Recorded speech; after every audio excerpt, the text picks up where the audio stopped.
Hello everyone, welcome to the State Historical and Cultural Museum Reserve Sarayshıq. On today's Rubric meeting with the tradition, I will tell you about one of the most important events in the life of the child after their birth. Tusaukeser is one of the oldest Kazakh traditions, which is still observed.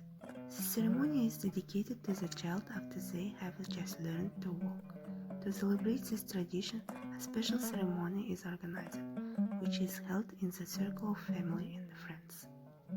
Tusaukeser literally means cutting the path. Our ancestors believed that if this ceremony wasn't performed, the child's future would be difficult. He would often stumble on his life path. Traditionally, a special white cloth is taken to hold the Tusaukeser, which is symbolized a bright path, and a rope that is twisted by an older and respected person. Most often the rope is multicolored. White is a symbol of purity, green is a symbol of health and longevity, and the red is prosperity. During the Tusaukeser ceremony, the child's legs are tied with this rope with an 8, the symbol of infinity. To cut the bonds, a person with good qualities and great life achievements is chosen. It's believed that the future path of the child will be as successful as that person's.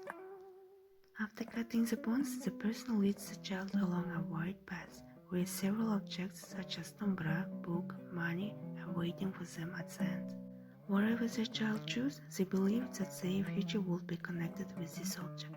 For example, if a child chooses a tumbra, then when they grow up, he or she will become a creative person.